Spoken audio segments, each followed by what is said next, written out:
ఓబలా, నువ్వు తెచ్చిన సమాచారం నాకు చాలా సంతోషం కలిగిస్తోంది. అందరితో పాటు నేను అగ్నిపాలుడు మరణించుంటాడని ఇన్నాళ్లుగా భావిస్తున్నాను అన్నాడు నవభోజ మహారాజు. చిత్తం ప్రభు, మొదట్నుంచి ఈ దుర్వార్తలను కావాలని ఎవరో ప్రచారం చేస్తున్నారని నేను అనుమానిస్తూనే ఉన్నాను. కానీ ఇప్పటి అగ్నిపాలుడి పరిస్థితి అంటూ నవభోజరాజు దృష్టిని మరోవైపుకు తిప్పేసరికి ఓబలరాజు మాట మధ్యలోనే ఆగి అటుకేసి చూశాడు. అగ్నిపాలుడు ఆనాటి సాయంత్రం 5 గంటల వేళ న్యాయమూర్తుల ఎదుట రాజద్రోహిగా విచారించబడుతున్న సమయంలో నవభోజ మహారాజు తన పరివారంతో మానుకోట నగరానికొస్తూ దారిలో ఉన్న కూర్మశైలం దగ్గర ఆగి అక్కడ కాలభోజుడితో తన ప్రధాన సేనాని హనుమప్ప నాయకుడు జరిపిన ఘోర సంగ్రామాన్ని గురించి వివరాలు అడిగి తెలుసుకుంటున్నాడు. ఆ సమయంలో అగ్నిపోలుడి మిత్రులలో ఒకడైన ఓబలరాజు నవభోజ మహారాజుకు అగ్నిపోలుని గురించి అప్పుడే తనకు తెలిసిన సమాచారాన్ని గురించి వివరిస్తున్నాడు. అయితే ఓబల, మనం మోనుకోటకు బయలుదేరుస్తున్నట్టు ఈసరికి అగ్నిపోలుడికి తెలిసే ఉంటుందనుకుంటాను. అతడు మన కోసం తప్పక ఎదురు చూస్తుంటాడు అన్నాడు నవభోజుడు. ఇంతకుముందు ప్రభువుల వారికి నేను విన్నవించిన సంగతి అంటూ ఓబలరాజు నీళ్లు నమిలాడు. నవభోజరాజు చిరునవ్వు నవ్వుతూ, అదంతా అవజ్ఞవర్మ హాస్యం కోసం చేసిన పనే ఉంటుంది. బహుశా సత్రంలో ఆ సమయాన ఉన్నవారికి ఆ సంగతి తెలుసుండదు అన్నాడు. లేదు ప్రభు, హనుమప్ప సేనాని అడగండి. ఆయన అగ్నిపాలుని బందీగా పట్టి తెచ్చేందుకు సైనికులు పంపాడు. అయితే ఆయనకు ఆ సమయంలో వచ్చిన సమాచారాన్ని బట్టి అతడు అగ్నిపాలుడు కాదు, విష్ణుమిత్రుడనే రాజద్రోహి అన్నాడు ఓబలరాజు. నవభోజుడు పక్కనే నిలబడున్న హనుమప్ప సేనానికేసి చూశాడు. అవును మహారాజా, నాకందిన సమాచారం ప్రకారం ప్రసేనుడి ఇంట దాగి ఉంటుంది విష్ణుమిత్రుడనే రాజద్రోహి. అతన్ని బంధించేందుకు నేను సైనికులు పంపాను. కానీ ఇప్పుడు ఓబలరాజు చెబుతున్న దాన్ని బట్టి అతడు అగ్నిపాలుడని, విష్ణుమిత్రుడి పేరుతో ఆ ఇంట ఉంటున్నాడని తేలుతోంది అన్నాడు హనుమప్ప. నవభోజరాజు ఆశ్చర్యపోతూ ఓబలరాజుకేసి చూశాడు. అవును ప్రభు, అగ్నిపాలుడు రాజద్రోహైన విష్ణుమిత్రుడని పొరపాటు పడి సైనికులు పట్టుకోబట్టే అవజ్ఞవర్మ అతన్ని ఆ పేరు మీదుగా హతమార్చి చూస్తున్నాడు అన్నాడు ఓబలరాజు. వారిద్దరి మధ్య అంత విరోధ భావం ఉన్నదని నాకెంతవరకు తెలీదే అంటూ నవభోజుడు కనుబొమ్మలు ముడిచి, అగ్నిపాలుడికి ప్రసేనుడి ఇంట విష్ణుమిత్రుడని పేరు పెట్టుకుని చేరవలసిన అవసరం ఎందుకు కలిగింది అన్నాడు. అవజ్ఞవర్మను ఆ మల్లూరు మాండలీకుడైన ప్రసేనుడింటికి మీరొకసారి పంపడం జరిగింది. జ్ఞాపకున్నదా ప్రభు అని అడిగాడు ఓబలరాజు. జ్ఞాపకం లేకేం అన్నాడు నవభోజుడు. ఆ ప్రసేనుడి పుత్రిక ఓకుళమాల విషయమై వాళ్ళిద్దరూ వాదోపవాదాలకు దిగి చివరకు పందెం కట్టుకున్నారు. ఆమెను భారీగా తేగలనని అగ్నిపాలుడు బయలుదేరి వెళ్ళాడు అన్నాడు ఓబలరాజు. పందెంలో ఒడ్డిన వస్తువులేమిటి అన్నాడు నవభోజుడు ఆశ్చర్యంగా. ఇద్దరు తమ తమ సంస్థానాలు పణంగా ఒడ్డారు ప్రభు అన్నాడు ఓబలరాజు కొంచెం భయపడుతూ. సంస్థానాల్ని పందెంగా వడ్డడమా, బావుంది అంటూ నవభోజుడు చిరుకోపంగా ఓబలరాజుకేసి, ఆ సమయంలో నువ్వు అక్కడ ఉన్నావా అన్నాడు. ఓబలరాజు తడబడ్డాడు. అవును ప్రభు, నేను, ధర్మపాణి, జయసింగ్ అందరం ఉన్నాం. పందెం షరతులు లిఖితపూర్వకంగా ఉదహరించి ఆ పత్రాలను వారు పరస్పరం మార్చుకోవడం కూడా జరిగింది అన్నాడు. నా ఆస్థానంలో ఇంత గొప్ప జోదగాళ్ళున్నారని నాకిప్పుడే తెలుస్తోంది ఓబలా అంటూ నవభోజుడు కనుబొమ్మలు ముడిచి, సరే, అగ్నిపాలుడు అవజ్ఞవర్మకు ఎందులోనూ తీసిపోయే వ్యక్తి కాదు కనుక వాళ్ళిద్దరినీ ఒకరి గొంతులో ఒకరిని కోసుకొనిద్దాం అన్నాడు. మహాప్రభు, మీరొకటి చిత్తగించాలి అన్నాడు ఓబలరాజు జంకుతూ. ఏంటది అంటూ నవభోజుడు ఓబలరాజుకేసి అనుమానంగా చూశాడు. వాళ్ళిద్దరూ ఈనాడు సమఉజ్జీలు కారు. అవజ్ఞవర్మ మానుకోట పట్టణానికి పంపబడిన రాజప్రతినిధి అన్నాడు ఓబలరాజు. నాకా సంగతి గుర్తుంది. అగ్నిపాలుడు విష్ణుమిత్రుడనే పేరుగల రాజద్రోహిగా పట్టుకోబడిన ఖైదీ ప్రభు అన్నాడు ఓబలరాజు. ఆ తర్వాత అన్నట్టు నవభోజుడు తల ఊపాడు. అవజ్ఞవర్మ అగ్నిపాలుణ్ణి ఈ కారణాల వల్ల ఏ క్షణానైనా ఉరితీయించగలడు. ఓబలరాజు మాటలు వింటూనే నవభోజుడు చకితుడయ్యాడు. కొంచెం ఆగి, అంత అర్థమైంది ఓబల. అవజ్ఞవర్మ సత్రంలో అగ్నిపాలుణ్ణి గుర్తించినట్లు నటించిందాని వెనక ఏదో కుట్ర ఉన్నదనేనా నీ నమ్మకం అన్నాడు. అవును ప్రభు అన్నాడు ఓబలరాజు. అయితే ఎటుపోయి ఎటొస్తుందో ముందే జాగ్రత్త పడ్డం మంచిది అంటూ నవభోజుడు చుట్టూ కలిజూసి, జయసింగ్ ఏమైనట్టు అన్నాడు. అతడు వెనకగా అశ్వసైనికులతో కలిసొస్తున్నాడు మహారాజా అన్నాడు హనుమప్ప సేనాని. అతన్ని వెంటనే ఇక్కడికి పంపించు. కొద్దిసేపట్లో జైసింగ్ మహారాజు వద్దకొచ్చాడు. జైసింగ్, నువ్వు మాకన్నా ముందు బయలుదేరి మౌనకోట చేరవలసింది అన్నాడు నవభోజుడు. చిత్తం అన్నాడు జైసింగ్. విష్ణుమిత్రుడనబడే రాజద్రోహికి బదులుగా అగ్నిపాలుడు మన సైనికుల వల్ల ఖైదీగా పట్టుకోబడినట్టు వార్తొచ్చింది.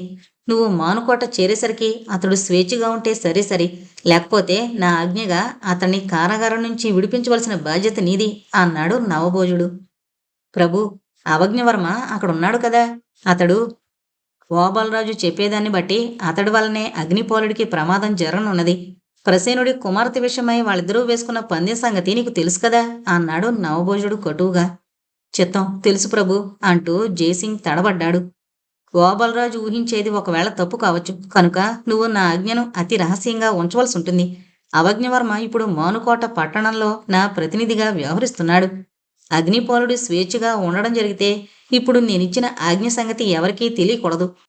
నా ఆస్థానంలో పందెంగాళ్ళు జోదగాళ్లే కాక వారిని ప్రోత్సహించి పత్రాలు రాసి సాక్షి సంతకాలు చేసేవారు కూడా ఉన్నారని నా ప్రజలందరికీ వెల్లడించవలసిన అవసరం లేదు అన్నాడు నవభోజరాజు కోపంగా. జైసింగ్ ప్రతిమల కదలక మెదలక ఉండిపోయాడు. నవభోజుడు అతని ముఖం కేసి ఓ క్షణకాలం చూసి వెళ్ళవచ్చు అన్నట్టుగా తలూపాడు. మరుక్షణంలోనే జైసింగ్ తన గుర్రాన్నెక్కి అదిలించాడు. ఓబలరాజు జైసింగ్ వెళ్లిన దిక్కుకేసి తృప్తిగా చూస్తూ భగవాన్ అనుకున్నాడు మనసులోనే. ఇంతలో మహారాజా అన్న హనుమప్ప సేనాని పిలుపు వినబడింది. ఏంటి అన్నాడు నవభోజుడు. మనం ఇంతకాలంగా అనుమానిస్తున్నట్టు ఆ మల్లూరు సంస్థానాధీశుడైన ప్రసేనుడు గోడమీద పిల్లి కాదు ప్రభు. అతడు 100కి 100 పాళ్ళు కాలభోజుడి పక్షపాతి అన్నాడు హనుమప్ప సేనాని. నవభోజుడు ఆశ్చర్యంగా చూశాడు. గత 2 రోజులుగా ఈ విషయం తమతో మనవి చేద్దామనుకుంటున్నాను. బేతాళవర్మ అనే ప్రసేనుడి బంధువును తమరు చూశారు కదా. అతడు ఈ ప్రాంతాలున్న అనేక మంది కాలభోజుడి అనుచరులను పట్టుకోవడంలో మనకు సహాయపడుతున్నాడు. ప్రసేనుని గురించి, అతడి ముఖ్య అనుచరులైన మరికొందరిని గురించి అతడు నాతో కొన్ని విషయాలు చెప్పాడు. కూర్మశైలం దగ్గర నా చేతుల్లో పడకుండా తప్పుకు పారిపోయిన మణిమంతుడు ఈ ప్రసేనుడికి ప్రాణమిత్రుడట అన్నాడు హనుమప్ప సేనాని. నవభోజుడు ఓ క్షణకాలం ఊరుకుని, ఆ బేతాళవర్మ ఈ రాజద్రోహుల పేర్లన్నీ నీ దగ్గర ఏకరో పెట్టే కన్నా తనే బయలుదేరి వెళ్ళి వాళ్ళందరినీ ఎందుకు బంధించి తేకూడదు అన్నాడు విసుగ్గా. చిత్తం అన్నాడు హనుమప్ప సేనాని తల పక్కకు తిప్పుతూ. జైసింగ్ 4 అశ్వసైనికులను వెంటబెట్టుకుని మానుకోట పట్టణానికి బయలుదేరాడు. అతడు మార్గమధ్యంలో ఉన్న హిరణ్యపురాన్ని చేరబోయేంతలో ఎదురుగా రాజమార్గం మీద మహావేగంతో వస్తున్న 2 అశ్వికులు కనిపించారు. వారు అతివేగంగా అశ్వాలను పరిగెత్తిస్తున్న తీరు జైసింగ్ను ఆశ్చర్యపరిచింది. బహుశా వీరు ఏ రాజద్రోహినైనా వెన్నాడుతుండాలి, లేకపోతే నవభోజరాజుకు ఏదైనా వార్త అందించేందుకైనా పోతూ ఉండాలి అనుకున్నాడతను. ఆ అశ్వికులిద్దరూ ఇంకా 100-200 గజాల దూరంలో ఉండగానే జైసింగ్ తన గుర్రాన్ని రాజమార్గం మధ్యగా ఆపి సమీపిస్తున్న అశ్వికులకు ఆగమన్న సూచనగా చేయి ఊపాడు. అశ్వికులిద్దరూ వేగాన్ని తగ్గించి జైసింగును సమీపించి గుర్రాలాపారు. అదే సమయంలో జైసింగు ఆ అశ్వికుల్లో ఒకరు హే భగవాన్ అంటూ పెద్దగారిచి జైసింగ్ అని ఒకరు, ఆ ధర్మనంద్ అని ఒకరు పెద్దగా సంబోధించుకున్నారు. ఆ భగవంతుడే మనిద్దరికీ ఇక్కడ సమావేశం కల్పించాడు. జైసింగ్, నేను నీకోసమే బయలుదేరొస్తున్నాను అన్నాడు ధర్మనందుడు ఉత్సాహంగా. నాకోసమా? ఏంటా అవసర కార్యం అన్నాడు జైసింగ్. అగ్నిపాలుడు తెలుసు కదా. తెలుసా? అతడు నా ముఖ్య స్నేహితుడు. అతడి కోసమే నేను. ధర్మనందుడు ఆత్రంగా, అతడు ఉరిశిక్ష విధించబడి కారాగారంలో ఉన్న సంగతి నీకు తెలిసిందా జైసింగ్ అన్నాడు. అశ్వాన్ని వెనక్కి తిప్పు, వివరాలు మాట్లాడుకుందాం. ఆలస్యం ప్రమాద కారణం కావచ్చు అంటూ జైసింగ్ తన వాహనాన్ని అదిలించాడు. ఆ తర్వాత నడిరేకి వాళ్ళిద్దరూ మానుకోట పట్టణం చేరారు. ఆ లోపల మార్గమధ్యంలోనే ఒకరి నుంచి మరొకరు సర్వం తెలుసుకున్నారు. మానుకోట చేరగానే ధర్మనందుడు, జైసింగ్, మనం సరాసరి కారాగారానికే కదా వెళ్ళవలసింది అని అడిగాడు. అవును, అక్కడికే. అగ్నిపాలుణ్ణి ఖైదు నుంచి విడిపించే వరకు ఈ విషయం అవజ్ఞవర్మకు తెలియడం క్షేమం కాదు అన్నాడు జైసింగ్. కొద్దిసేపు తర్వాత సైనికులు వెంటరాగా జైసింగ్ ధర్మనందులు చీకటి కోనలో ఉన్న ఒక సన్నటి మార్గం వెంట తమ గుర్రాలను నడిపి కారాగారం ముఖద్వారాన్ని చేరారు. కారాగారం ముఖద్వారపు ఇనప తలుపులు దగ్గరకు వేయబడి లోపల నుంచి తాళం బిగించబడింది. కారాగారాధిపతి నివసించే భవనం నేరస్తులను బంధించబడే కొట్లకి ఆవలున్నది. నవభోజరాజు ఆజ్ఞ గురించి కారాగారాధిపతికి చెప్పి అగ్నిపాలుణ్ణి ఖైదు నుంచి విడిపించాలంటే జయసింగ్ ఆ ముఖద్వారం నుంచి లోపలికి ప్రవేశించవలసిందే. జయసింగ్ గుర్రం దిగి ఆ చీకట్లో తడుముకుంటూ ఇనప తలుపులను సమీపించాడు. ఇంతలో అల్లంత దూరాన కలకలం బయలుదేరింది. ఆ వెంటనే జుయ్యమంటూ ఒక బాణం వచ్చి అతడి చేతిని రాసుకుంటూ పోయింది. మరుక్షణం గుర్రం ఒకటి కర్ణ కఠోరంగా సకిలించి పైనున్న రౌతును పడదోసి ఆ చీకట్లో పడి పారిపోయింది. జయసింగ్, ఇక్కడేదో మోసముంది. ఆ సందు మొగదల చీకట్లో ఎవరో పొంచున్నారు అన్నాడు ధర్మనందుడు. ఆ క్షణంలో జయసింగ్ కూడా ఆశ్చర్యపోతూ అక్కడేదో మోసం ఉన్నదని అనుమానించాడు. అతడు ధర్మనందుడి మాటలు వింటూనే చెంగున వెనక్కు దూకి, ధర్మనంద్, కత్తులు పట్టుకుని సిద్ధం కండి, గుర్రాలు దిగి నా వెనకగా గోడ వారగా నడవండి, ఆ ద్రోహుల అంతు తేల్చుకుందాం అన్నాడు కారాగారపు ప్రహారీ గోడకేసి పరిగెత్తుతూ. ధర్మనందుడు గుర్రం మీద నుంచి ఎగిరి కిందకు దూకాడు. ప్రతిమా సైనికులు కూడా తమ తమ గుర్రాల నుంచి దూకుతున్నారు. గుర్రం మీద నుంచి పడిపోయిన రౌతు మాత్రం చీకట్లో ఎక్కడో మూలుగుతున్నాడు. సందు మొదలుగా ఉన్న చీకట్లో 4-5 మానవాకారాలు కదిలాయి. అటునుంచి భీకరమైన కంఠస్వరంతో ఒక కేక వినబడింది. ఆ జయసింగ్ ఎవరు? నవభోజ రాజాస్థాన సర్దారా? జయసింగ్ ఆ ప్రశ్న వింటూనే నిశ్చేష్టుడయ్యాడు. ఆ కంఠస్వరం తనకు బాగా తెలిసిందే, కాని ఎవరో వెంటనే పోల్చుకోలేకపోయాడు. జయసింగ్ సర్దారును గుర్తించి కూడా బాణం వదిలిన ఆ ద్రోహి ఎవరు అన్నాడు జయసింగ్ పంగుమనే కంఠస్వరంతో. సర్దార్ జయసింహులు ఈ సేవకుణ్ణి క్షమించాలి, నేను మోహును, మీ సేవకుణ్ణి అంటూ మోహు వెంట మరి నలుగురితో కలిసి జయసింగ్ దగ్గరకు పరిగెత్తుకొచ్చి అతడికి పాదాభివందనం చేశాడు. జయసింగ్ ఏదో అనబోయేంతలో కారాగార ముఖద్వారం లోపల నుంచి ఒక కఠిన స్వరం, ఏంటా గుద్దులాట, ఎవరు మీరు అని ప్రశ్నించింది. జయసింగ్ అటుకేసి చూశాడు.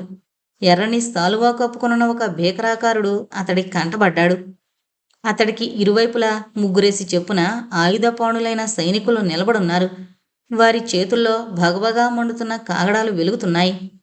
ఇక్కడేమీ గుద్దులాట జరగడం లేదు, చీకట్లో గుర్రం కాలుజారి రౌతును పడేసింది. మీరే కదా కారాగారాధిపతులు అన్నాడు జయసింగ్ సంయుక్తిగా.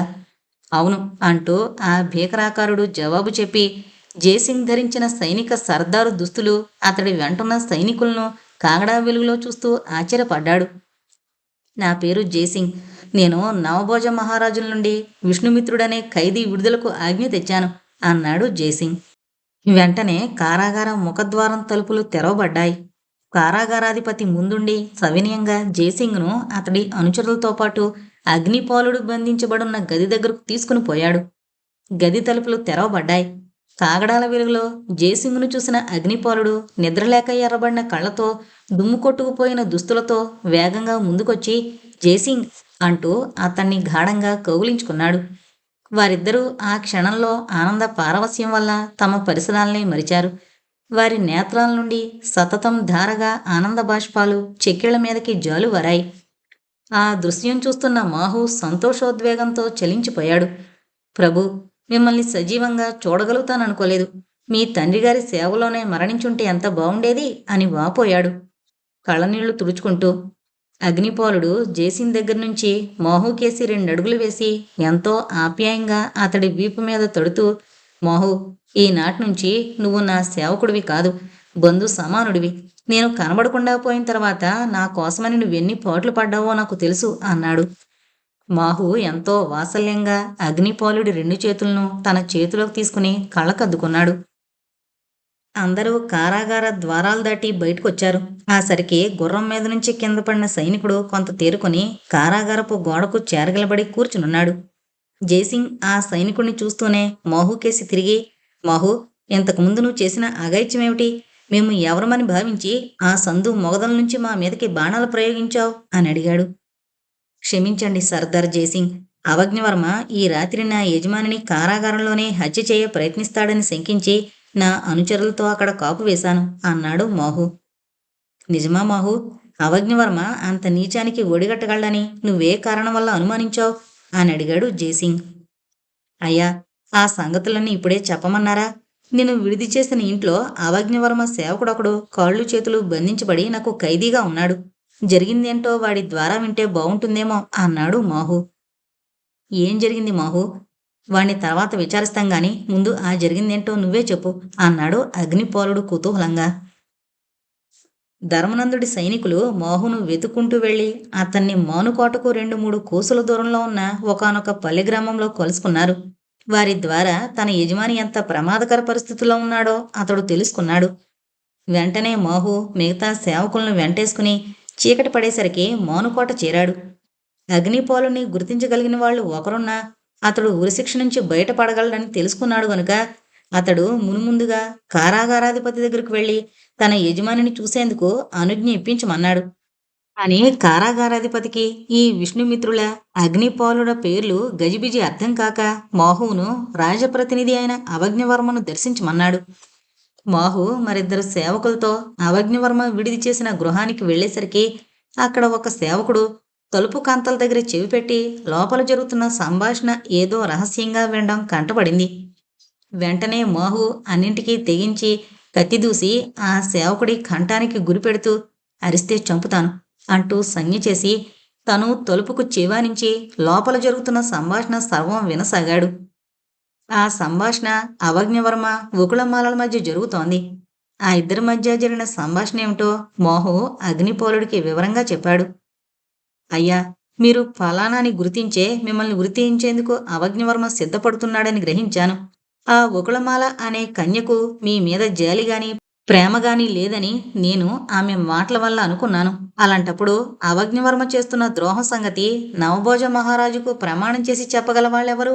నేను మీ సేవకుని గనుక నా సాక్ష్యానికి విలువ ఉండదు. అందుకని అవజ్ఞవర్మ సేవకుడిని ప్రాణభయం చూపి వెంట లాక్కుపోయి నా విడిది గృహంలో బంధించుంచాను. అతన్ని ఏ క్షణాన కావాలన్నా సరే మహారాజు లేదుట హాజరు పెట్టగలను అన్నాడు మోహు ఎంతో ఉత్సాహంగా. నీ సమయస్ఫూర్తి అమోఘం మోహు అన్నాడు అగ్నిపాలుడు. ఆ క్షణంలో అతడి మనసు అవజ్ఞవరం మీద ద్వేషంతో భగభగా మండింది. ఒకళమాలకు తమ పందెం గురించి చెప్పడం ద్వారా ఆ దుర్మార్గుడు ఆమె మనసు తన మీద నుంచి పూర్తిగా తిప్పగలిగి ఉండొచ్చు. అగ్నిపాలుడు ఇలాంటి ఆలోచనలతో కింద మీదలవుతుండగా జయసింగ్ మోహుతో, అంతవరకు నువ్వు చేసిన పని చాలా వివేకమైందే, కానీ కారాగారం దగ్గర నువ్వు విల్లంబులు చేబూని దాగి ఉండడంలో ఉన్న ప్రమాదం గుర్తించినట్టు లేదు. ఏ కావలి సైనికులో నిన్ను చూసి ఉన్నట్టయితే తప్పక వెంటబడి వేటాడు ఉండేవాళ్ళు అన్నాడు. అలాంటి ప్రమాదం ఉంటుందని నేను గుర్తించకపోలేదు సర్దార్. కానీ అవజ్ఞవర్మ నవభోజ మహారాజు ఇక్కడికి చేరకముందే నా యజమానిని చంప చూస్తాడని నాకెందుకో అనుమానం కలిగింది. తెల్లవారితే నవభోజులు ఇక్కడికి రావచ్చు, లేక నా యజమానిని గుర్తించి సాక్ష్యం ఇవ్వగల మరెవరైనా బయటపడచ్చు. అప్పుడు తనకు తప్పక కీడు కలిగి తీరుతుంది.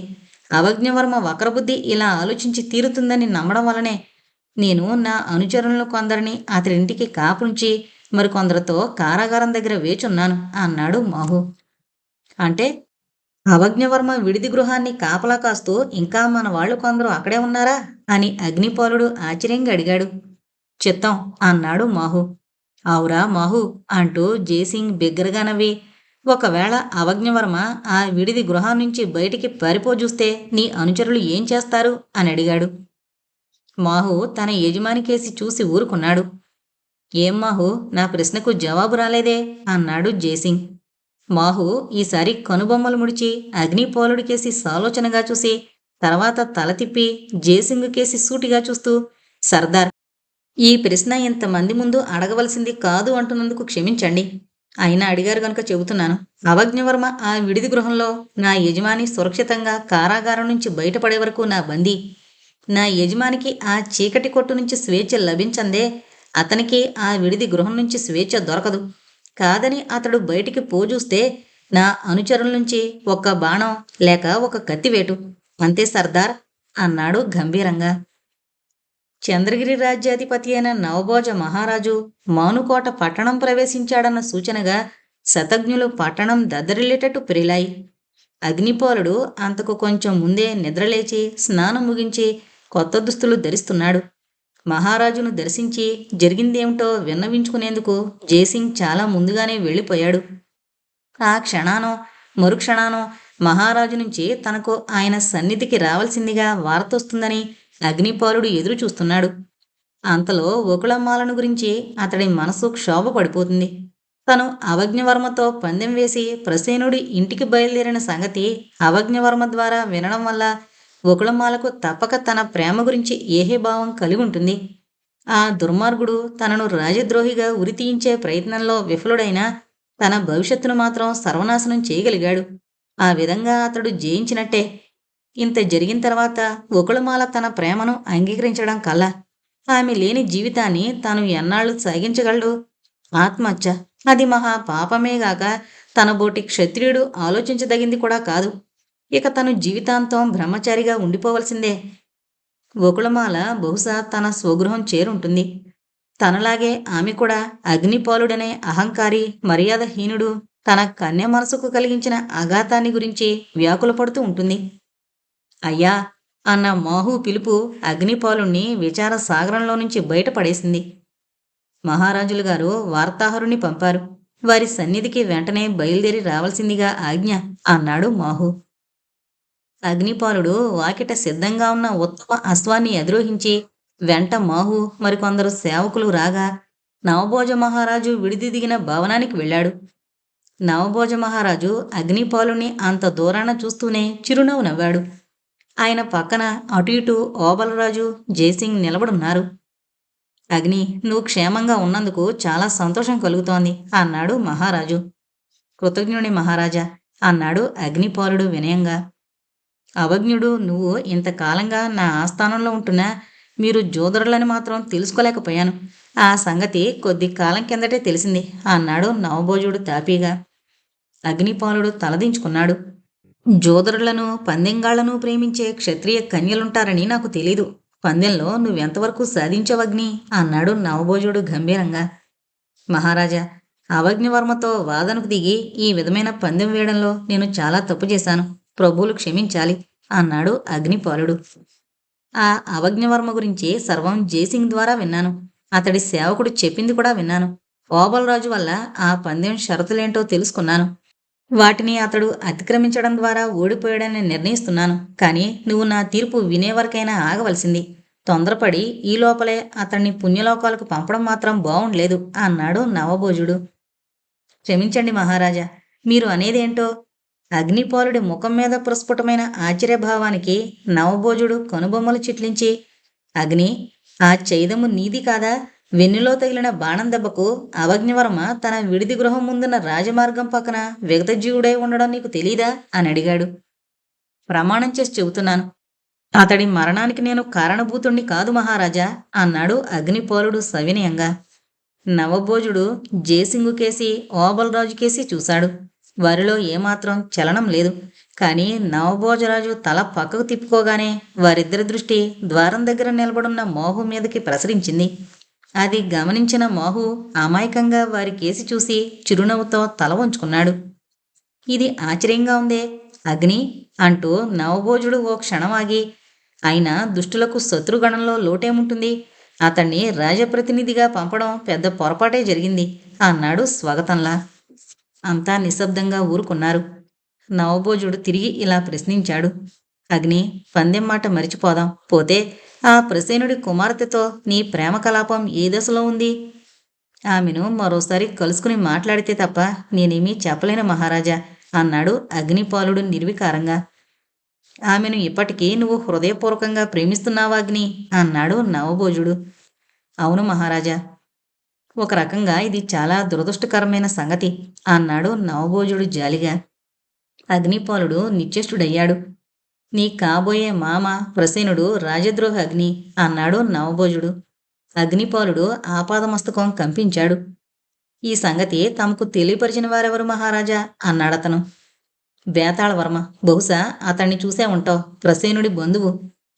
మహారాజా, అతడు కపటి, వదరుపోతూ, అతడి మాటలు నమ్మకండి అన్నాడు అగ్నిపాలుడు ఉద్వేగంగా. అయితే ప్రసేనుడు రాజభక్తిపరుడని నువ్వు మాటిస్తున్నావా అన్నాడు నవభోజుడు అగ్నిపాలుడి ముఖం కేసి తీక్షణంగా చూస్తూ. మహారాజా, అతడు రాజభక్తుడు కాదు, రాజద్రోహి కాదు. అంతవరకు నేను వాగ్దానం చేయగలను అన్నాడు అగ్నిపాలుడు. అతడు రాజద్రోహి అని సాక్ష్యం ఉంటే? అతడు తమ మీద ఏనాడు కత్తి కట్టలేదు మహారాజా అన్నాడు అగ్నిపాలుడు. కత్తి కట్టిన వారికి సహాయపడ్డాడు. క్షమించాలి మహారాజా. ఏ విధంగా? ఆశ్రయం ఇవ్వడం ద్వారా. ఆ మాట నమ్మకండి మహారాజా. ఈ కళ్ళలు ప్రచారం చేసే బేతాళవరమే శత్రుపక్షంలోని వాడని నేను రుజువు చేయగలను అన్నాడు అగ్నిపాలుడు నిబ్బరంగా. నిజమా అగ్ని? అన్నాడు నవభోజుడు ఆశ్చర్యపోతూ. నిజం మహారాజా. ప్రసేనుడు తన కుమార్తెను ఇతడికివ్వడానికి నిరాకరించాడు. అంతేకాక ఆమె నన్ను ప్రేమిస్తున్నట్టు ఈ బేతాళవర్మ గ్రహించాడు. ప్రసేనుడిపై అతడి పగకు కారణం అది అన్నాడు అగ్నిపాలుడు. నవభోజుడు తల పైకెత్తి కొంచెంసేపు ఆలోచించి ప్రసన్న వదనంతో, అగ్ని, అయితే నువ్వు వెంటనే బయలుదేరి వెళ్లడం మంచిది. ప్రసేనుణ్ణి రాజద్రోహిగా బంధించి తెచ్చేందుకు బేతాళవరం వెళ్ళాడు. నీకు ఆజ్ఞాపత్రం ఇస్తున్నాను. ప్రసేనుణ్ణి బంధితుడిగా మాత్రం నా వద్దకు తేనవసరం లేదు కానీ అంటూ నవభోజుడు ఆగాడు. మహారాజా అన్నాడు అగ్నిపాలుడు ఆందోళన పడుతూ. ఆ ప్రసేనుడికి తను హైహేయ వంశస్థుండనే మితిమీరిన గర్వం ఉంది. నా పరిపాలనలో అతడు ఏనాడు చంద్రగిరి నగరానికొచ్చి నాకు ప్రణమిల్లింది లేదు. నువ్వు చెబుతున్నట్టు నిజంగా అతడు రాజద్రోహి కాకపోతే అతడిక్కడికొచ్చి నా సింహాసనం పక్కన కొద్దిపాటైనా చేతులు కట్టుకుని నిలబడాలి. ఆ పాటి సామంతుల మర్యాదనైనా అతడు పాటించగలడా అన్నాడు నవభోజుడు కొంచెం తీవ్ర స్వరంతో. చంద్రగిరి మహారాజులకు అతడు సామంతుడే కదా మహారాజా. ఆ పాటి గౌరవ మర్యాదలు అతడికి ఎందుకు తెలియవు అన్నాడు అగ్నిపాలుడు ఎంతో వినయంగా. ప్రయత్నించు చూద్దాం అన్నాడు నవభోజుడు. ఆయుధపాణులై గుర్రాలెక్కి బయలుదేరేందుకు సిద్ధంగా ఉన్న తన సేవకులకేసి అగ్నిపాలుడు ఓసారి పరీక్షగా చూశాడు. మోహుతో కలిసి వాళ్ళు 15 మంది. వాళ్లల్లో 8 మంది వరకు ఏ పరిస్థితుల్లోనైనా ప్రాణాలకు తెగించి తుది వరకు పోరాడగలిగినట్టు యోధులు. తతిమా వాళ్లలో 3 వయసు మీరిన వాళ్ళు, 2 వంట మనుషులు, 2 బండి తోలేవాళ్లు. వీళ్ల మీద అంత నమ్మకం పెట్టుకునేందుకు వీల్లేదు. బహుశా బేతాళవర్మతో పోరుకు దిగవలసిన అవసరం కలగకపోవచ్చు. కానీ అతడి వెంటుండే సైనికుల మాటేమిటి అనుకున్నాడు అగ్నిపాలుడు. అతడి దగ్గర ప్రసేనుడికి ఒకవేళ ఆసరికే బేతాళవర్మ అతన్ని బందీగా పట్టుకునుంటే విడిపించేందుకు అవసరమైన రాజాజ్ఞ పత్రం ఉంది. కానీ ఎంతో తప్పనిసరైతే తప్ప బేతాళవర్మకు చూపించరాదని అగ్నిపాలుడు నిశ్చయించుకున్నాడు. సాధ్యమైతే తన సేవకుల చేతనే బేతాళవర్మను ప్రసేనుడి సమక్షంలో అవమానం జరిపించాలి. అగ్నిపాలుడు తన సేవకులకు బయలుదేరవలసిందిగా ఆజ్ఞించి తన గుర్రం మీద ముందుండి దారి తీశాడు. తను ఎక్కడా ఆగకుండా ప్రయాణిస్తే సాయంత్రం 4 గంటల ప్రాంతాన ప్రసేనుడి గృహం చేరగలడు. ప్రస్తుత విషమ పరిస్థితుల దృష్ట్యా తను ఎంత త్వరగా వెళ్ళగలిగితే అంత మంచిదని అగ్నిపాలుడు నిర్ణయించుకున్నాడు. అనుకున్న దానికంటే వేగంగానే అగ్నిపాలుడి ప్రయాణం సాగింది. దారిలో బాగా మిట్ట మధ్యాహ్నపు వేళ 1 అరగంట కాలం మాత్రం హిరణ్యపురంలో గడిపి సూర్యుడు పడమటి దిక్కుకు ఓలుతుండగా అతడు ప్రసేనుడి భవనానికి చూపు మేర దూరంలోకొచ్చాడు. భవనం చుట్టూ ఉన్న ఎత్తైన ప్రహరీ గోడల వెలుపలగాని నదీ తీరాన గాని ఎవరూ లేరు. కాని అగ్నిపాలుడు నదివైపుకున్న ప్రహరీ గోడను చుట్టి ముఖద్వారం దగ్గరికి వచ్చేసరికి భవన ప్రాంగణంలో నుంచి మనుషుల కేకలు, గుర్రాల సకిలింపులు వినబడ్డాయి. అతడు తన గుర్రాన్ని గట్టిగా అదిలించి ప్రహరీ గోడలోని ప్రధాన ద్వారాన్ని దాటి భవన ప్రాంగణంలోకి ప్రవేశించాడు. భవనం ముందున్న ఖాళీ ప్రదేశంలో 2 గుర్రాలు పూంచిన బండొకటి ప్రయాణానికి సిద్ధంగా ఉంది. దానికొక పక్కగా ప్రసేనుడు, ఆయన భార్య చంద్రాదేవి నిలబడున్నారు.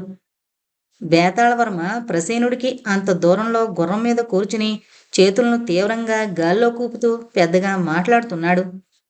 కొంచెం పక్కగా 20 మంది సైనికులు ఇదేమీ మాకు సంబంధించింది కాదు అన్నట్టు ఆ దృశ్యం కేసి చూస్తూ నిలబడున్నారు.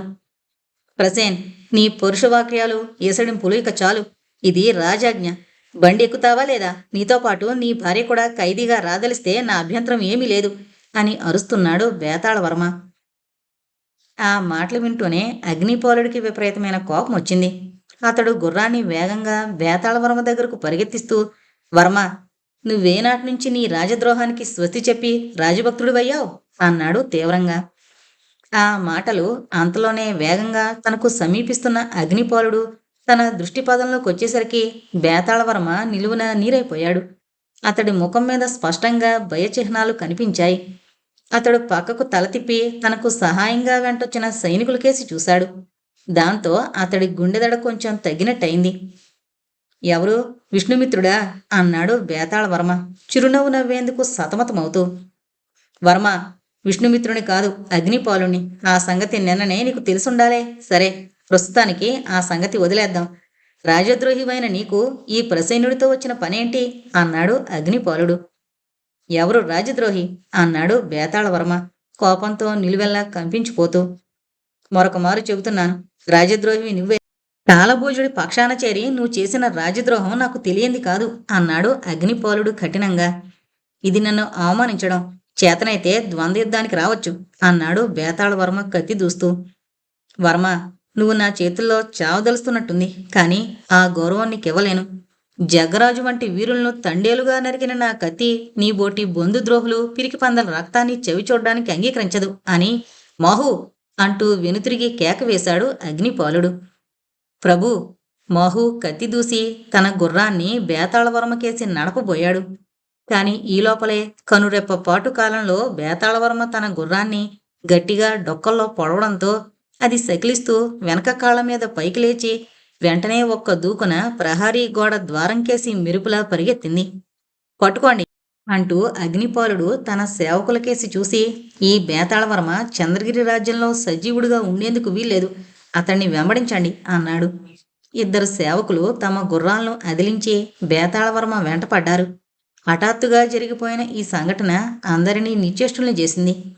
1-2 క్షణాలాగి అగ్నిపాలుడు సైనికులకేసి తిరిగి, ఈ బేతాళవర్మ మహారాజుతో రాజా ప్రసేనుడిపై చాడీలు చెప్పి ఈయనను బందీగా పట్టుకునేందుకు మిమ్మల్ని వెంటబెట్టుకుని వచ్చాడు.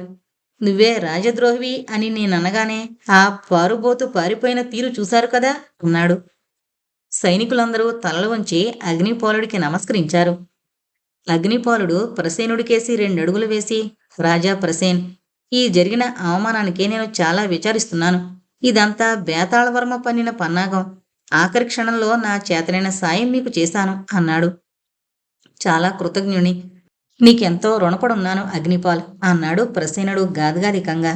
అగ్నిపాలుడు ప్రసేనుడి కోసం పరీక్షగా ఓ క్షణకాలం చూసి, ఈ మాటలు మర్యాద కోసం అంటున్నారా, లేక నిజంగానే నాకు రుణపడి ఉన్నట్టు భావిస్తున్నారా ప్రసేన్ అంటూ చంద్రాదేవికేసి తలెత్తి చూశాడు.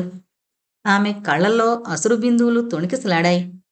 మర్యాద కోసం అన్న మాట కాదు అగ్నిపాల్, నిజంగా నీ రుణం తీర్చలేంది అన్నాడు ప్రసేనుడు. రుణ విముక్తికి మార్గం చెబుతాను, అంగీకరిస్తారా అంటూ అగ్నిపాలుడు చిరునవ్వు నవ్వాడు. అంతకన్నా కావలసిందేమిటి అన్నాడు ప్రసేనుడు. అగ్నిపాలుడు ప్రసేనుడికి మరింత దగ్గరగా జరిగి రహస్యం చెబుతున్న ధోరణిలో, రాజా ప్రసేన్, నా మాట నమ్మండి. నవభోజరాజుతో అన్ని సంగతులు మాట్లాడాను. ఆయనకు ఏ కొసానా మిమ్మల్ని అవమానించాలని లేదు. మీరు కనీస రాచమర్యాదల దృష్టి అయినా ఆ మహారాజును ఒకసారి ఎందుకు దర్శించకూడదు అన్నాడు. ప్రసేనుడు తల వంచుకుని కొద్దిసేపు ఆలోచిస్తూ ఊరుకుని తర్వాత తలెత్తి ఎంతో ప్రశాంతంగా, అగ్నిపాల్, నేనిప్పుడే బయలుదేరి నవభోజరాజుల దర్శనం చేసుకుంటాను. చంపదగిన శత్రువని తెలిసి ఆయన క్షమించారని నాకు అర్థమైంది. అంతకన్నా ఉదాత్తత ఏముంటుంది అన్నాడు. అలా అయితే నీ వచ్చిన పని నెరవేరింది, సెలవు అంటూ అగ్నిపాలుడు తన గుర్రం దగ్గరకు వెళ్ళి కళ్ళాలు అందుకోబోయి ఆగి, ఒకళమాల, మీ కుమార్తెకు నా నమస్కారాలు చెప్పండి అన్నాడు. అగ్నిపాల్, నీ ప్రవర్తన నాకు అర్థం కావడం లేదు. నువ్వు మా ఇంట ఉన్న రోజుల్లో మీ ఇద్దరూ అంతగా కలిసిమెలిసి తిరిగేవారు కదా, ఇప్పుడు ఏం జరిగింది? ఆ నమస్కారాలు ఒకళ్ళకు మరెవరో అందించవలసిన అవసరం ఏమిటి అన్నాడు ప్రసేనుడు. చంద్రాదేవి అగ్నిపాలుడి ముఖంలోకి ఆశ్చర్యంగా చూసింది. అగ్నిపాలుడు ఓ క్షణకాలం ఎటూ నిర్ణయించుకోలేక తటపటాయించి చివరకు ఒక గట్టి నిశ్చయానికి వచ్చిన వాడిలా తల ఊపుతూ, రాజా ప్రసేన్, అవజ్ఞవర్మ దుశ్చర్యల కారణం వల్ల ఒకళమాల నా విషయంలో కొన్ని అపోహలకు గురైంది. వాటిని తొలగించే ప్రయత్నం అప్పట్లో నేను చేయలేకపోయాను. ఇప్పుడైనా సాధ్యం అనుకోను, కానీ ఒకసారి ఆమెను చూసి పలకరించి నా దారిని నేను పోతాను అన్నాడు. ప్రసేనుడు చంద్రాదేవి ఎక్కడలేని ఆశ్చర్యంతో ముఖాముఖాలు చూసుకున్నారు. ప్రసేనుడికి ఏమనాలో తోచింది కాదు. చంద్రాదేవి భవనంకేసి చేయి చూపుతూ, ఆ అమ్మాయి పై అంతస్తులోని తన గదిలో ఉంది అంది. అగ్నిపాలుడు మారు మాట్లాడకుండా భవనంలోకి పోయి మెట్లెక్కి పై అంతస్తుకు చేరేసరికి ఒకళమాల పెట్టగొడను అనుకుని దూరంగా ఉన్న నదికేసి చూస్తూ కనిపించింది. అగ్నిపాలుడి పాదాల చప్పుడు విని కూడా ఆమె తల తిప్పి చూడలేదు. ఒకళా అని పిలిచాడు అగ్నిపాలుడు. అతడి గొంతు వణికింది. ఆమె మాట్లాడలేదు, తిరిగి చూడడం లేదు.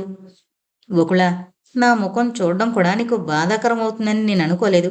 నేనెవరినో నువ్వు గ్రహించకముందే ఈ ఇంటి నుంచి వెళ్ళిపోయి అవజ్ఞవర్మతో నా ఓటమిని ఒప్పుకొని నా ఆస్తిపాస్తులు అతడి పరం చేసి నిష్కల్మష హృదయంతో నీ దగ్గరకు తిరిగొచ్చి నిన్ను ప్రేమభిక్ష అడగాలనుకున్నాను.